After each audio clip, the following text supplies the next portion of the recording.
Coucou les mamzelles, comment il est? Aujourd'hui on se retrouve dans le troisième épisode de Quel est son rôle? Et je vais m'attaquer au rôle des témoins de mariage. Si vous n'avez pas vu les deux premiers épisodes, les liens s'afficheront juste en haut de la vidéo.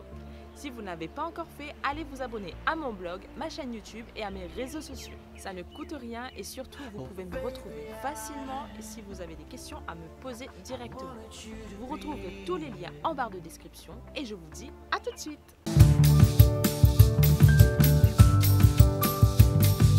Être témoin est un rôle extrêmement important.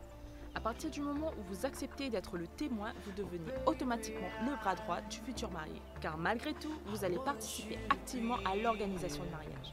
Vous allez être en quelque sorte wedding planner, mais aussi psychologue, secrétaire et j'en passe. Vous devez être à l'écoute du futur marié et surtout comprendre leurs exigences. Mais vous allez être également le lien entre le couple eux-mêmes, mais aussi l'intermédiaire entre le couple et les invités. Car comme vous avez un avis extérieur, vous pourrez apporter des conseils et surtout apaiser les tensions s'il y en a.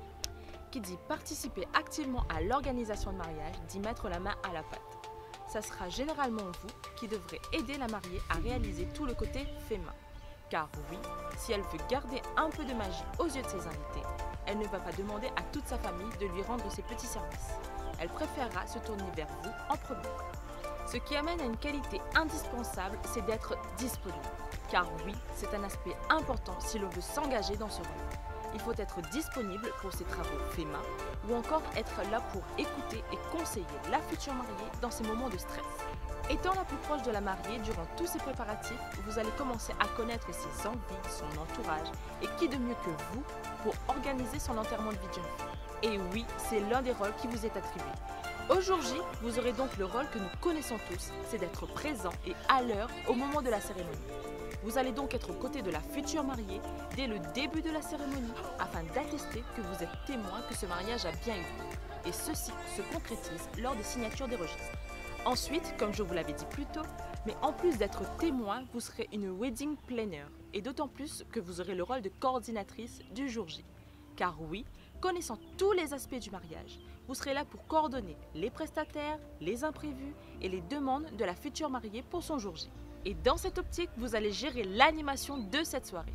En premier lieu, vous serez sollicité pour le cortège en voiture des mariés. Entre s'assurer que tout le monde suit bien le bon cortège sans se perdre ou ceux qui rejoignent le cortège en cours de route, vous serez la personne qu'on appellera en premier. Toujours dans cette animation de journée, si les époux ont décidé d'inclure un pot de dégustation, une animation musicale ou encore une activité pour les invités, ce sera vous qui allez rediriger les invités vers les animations que vous coordonnez. Dans la salle de réception, vous aurez toujours le rôle de meneur. Entre réunir les invités qui feront une chorégraphie d'ouverture de bal, diriger les invités vers leur table ou encore prendre la parole pour faire votre plus beau discours pour les nouveaux époux, votre soirée ne sera pas de tout repos. Mais au final, vous vivrez les préparatifs au cœur même de l'organisation du mariage. Une belle aventure que vous pouvez terminer par offrir aux jeunes époux un cadeau très personnalisé qui peut les représenter ou tout simplement pour leur donner un souvenir de tout ce qu'ils ont pu vivre tous ces derniers mois. Cette troisième vidéo est maintenant terminée.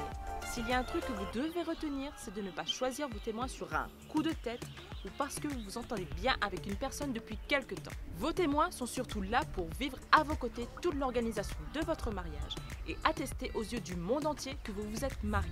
Avant de partir, on se retrouve la semaine prochaine dans la quatrième et dernière vidéo de Quel est son rôle? Et on va s'intéresser aux personnes d'honneur de votre mariage.